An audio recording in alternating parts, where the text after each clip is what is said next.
Assalamualaikum and hi everyone. Today, my group will show you all what is Spring Revolution Myanmar that happened for 2 years between 2021 until 2022. Protests in Myanmar, known locally as the Spring Revolution, began in early 2021 in opposition to the coup d'etat on 1st February staged by Min Aung Hlaing, the commander-in-chief of the country's armed forces, the Tatmadaw. The Spring Revolution is more than a political movement that aims just for regime change. What is taking place in Myanmar today is a kind of a revolution of the thought, a revolution of how we think about and understand themselves, their country, history, culture, and future, compelling them to undrop all lies and propaganda and also achieve their collective potential as a country and union of peoples. Paradigm shift is needed to understand Myanmar's politics and why the People's Revolution continues to make progress on the ground without any significant support from the international community. The multi-ethnic people of this country, the largest in continental or Southeast Asia, want the military, sometimes known as the Tatmadaw, to leave politics.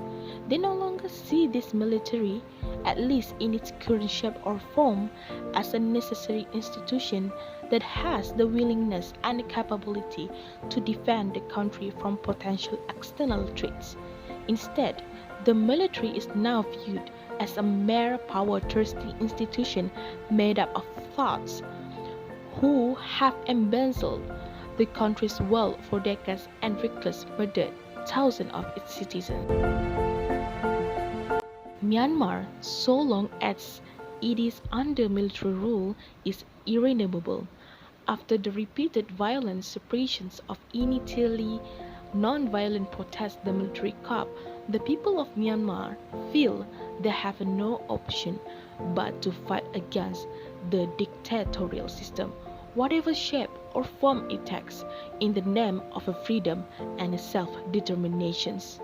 They had given the benefit of the doubt to the military for the last 70 years, but it has proven consistently that it is not interested in building an inclusive nation and state. Since 2011, many of the ethnic resistance organizations took the chance of entering ceasefires with the military, and some attempt peace dialogues. Similarly, the National League for Democracy, ethnic political parties, and other political actors participate in election and into parliament under the framework of the military drafted 2008 constitution. Attempting to negotiate with the military and playing by the military's rules only resulted in the military leadership violating those ceasefires, throwing out its own constitution and destroying more lives. The military has shown repeatedly that all it wants is permanent domination of the country's politics. The international community has two options: either to stand with justice-seeking multi-ethnic and intersectional revolution forces, including the newly emerged People Defense Forces, or to side either openly or tacitly with a thuggish military regime that has presided over the killing of more than 5,000 civilians, including pregnant women, disabled people, and students, and also the burning of houses and churches in Karenni and Chin states. So, let us move to the next part, which is explain the factors why this issue happened in the first place. The factor that brings the Spring Revolution Myanmar is happening is called for the return of democratic rule. After Myanmar's grabbed power on February 1, they immediately faced strong resistance from citizens seeking to restore civilian rule. This resistance grew into a nationwide movement that attracted global support. The 3-month anniversary of the coup was in fact marked by protests across the world, which came to be known as Global Myanmar Spring Revolution Day. Myanmar's Spring Revolution aims to unite the country's citizens in strong rejection of the coup and a call for the return of democratic rule. It encompasses all forms of resistance, including the civil disobedience movement, community action, social media protests, and even the use of guerrilla tactics and armed resistance against attacks by security forces. Millions marched to demand their freedom from military rule, only to be met with a series of brutal crackdowns on peaceful protesters that left hundreds of civilians dead. The coup has united people in a fractured country, bringing together different ethnic and religious groups, with many determined to fight until democracy prevails. The second factor of Spring Revolution Myanmar is demanding the labor force right. The government mechanism established to resolve workers' grievances and address workplace abuse have been ineffective. Strikes have therefore been the most successful tactic for the factory level unions to achieve workers' legal rights in the workplace. It has only been when the workers have gone on strike that they have gained power to influence factory management. Factory level unions have put a stop to forced overtime and workplace harassment, and unionized workers have been compelled managers to go through work control committees to resolve disputes. In Myanmar, there are two trade union federations that privilege the strike as a tactic for advancing worker demands. These are the All Burma Federation of Trade Unions and the Federation of General Workers in Myanmar.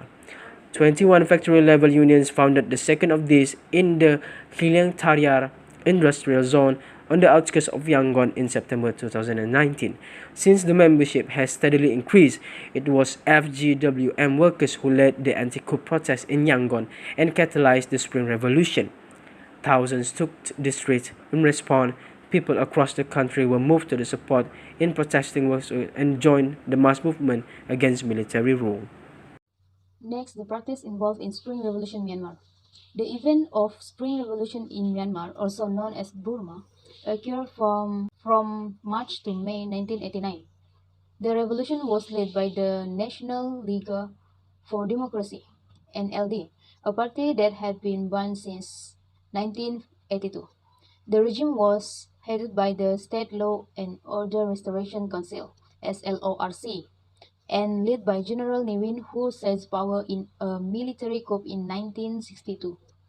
Many young students were angered by the lack of freedoms in the country, and they organized protests demanding that the regime end its authoritarian rule and grant democratic reforms. The SLORC responded with violence, killing hundreds, imprisoning thousands, and imposing a curfew on the major cities of the country. Despite this effort, the protesters were able to spark a revolution that eventually led to the restoration of democracy in Myanmar. Before the revolt began, several factions were working to bring about a democratic government in Burma. Some groups were interested in establishing labor unions or establishing students' associations, while others were more interested in overthrowing the government. One of the most prominent groups during this period was the Revolutionary Council, which was made up of 10 students. This council worked closely with other dissident groups and formulated a list of demands for reform, including the formation of political parties, the release of political prisoners, and democratic elections. These demands were eventually adopted by the NLD and became the foundation of their platform during the revolution. Next, the National Liga Democracy was officially formed in 1988 under the leadership of Aung San Suu Kyi. The party was banned from participating in elections by the government in 1990. Despite this ban, the NLD continued to organize its members and was able to gain support from the people through its activism and demonstrations. When the protest first began in 1987, the National Liga Democracy was the largest opposition group in the country. The government eventually cracked down on the National Liga Democracy and other dissidents and began arresting them on charges of treason. However, this arrest only strengthened the party's resolve to continue fighting for their rights and eventually won the hearts and minds of the people. In 2015, Aung San Suu Kyi was released from house arrest and was elected president of Myanmar. The party went on to win a majority in the 2015 election and is now in control of the country's parliament. In the subsequent years, the government enacted a number of reforms, including the release of political prisoners, the implementation of a market economy, and the easing of restrictions on freedom of expression and religion. Okay, for the suggestion for the Spring Revolution in Myanmar, the United Nations prevents the Myanmar army from taking the UN seat. The United Nations top committee has again blocked Myanmar military, which seizes power in February 2021 coup, from taking the country seat at the UN. According to Myanmar diplomats and right groups, the Body General Assembly Credential Committee delayed action on the military request to take over the seat. Two diplomats who spoke on condition of anonymity told the Associated Press news agency. The UN Credential Committee is made up of 9 member states, including China, Russia, and the United States, and it is meeting against a backdrop of rising geopolitical tension over the war in Ukraine, which has raised concern that increasingly isolated Russia may block any decision in favor of Kyaw Moe Tun. The military, which has forged closer ties with Moscow, is pushing for its candidate to take over from Kyaw Moe Tun, who is backed up by the National United Government (NUG), formed by Myanmar politician ousted from general post in February 2021. MAP says the UN now needs to ensure that Kyaw Moe Tun is given all the rights and privileges related to his status as an ambassador and that the NUG represent the country in all UN bodies. There are significant inconsistencies, MAP says, with the NUG in the General Assembly, the military representative at the International Court of Justice, whereas Myanmar faces a genocide trial over the treatment of the mostly Muslim Rohingya and an empty seat on the UN Human Rights Council. The coup touched Myanmar into crisis as mass protests escalated into armed resistance amid a brutal military crackdown on those who opposed the takeover. Some 2,589 people who have been killed since the coup, according to the civil society group Aid Society for Political Prisoners, which has been monitoring the situation. In July, the military hanged 4 pro-democracy activists and politicians in the first use of the death penalty in Myanmar since the 1980th century. Therefore, the UN needs to get involved in this revolution to make Myanmar a peaceful country again.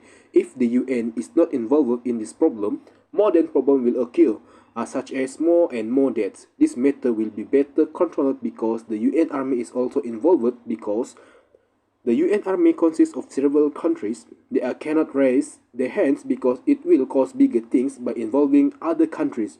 In addition, ASEAN also needs to unite in helping to resolve the dispute, as an example of Malaysian NGO sending voluntary aid during this dispute.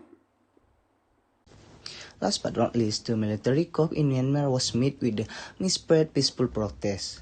The violent military response to the Myanmar public rejection of the coup has led some demonstrators to engage in armed struggle. Amid all the political disorder wrought by the military junta, Myanmar is now experiencing a third wave of the coronavirus pandemic. Having arrested and killed many health workers over the past month of violence, the military is not trusted by the people to respond adequately to the growing health crisis.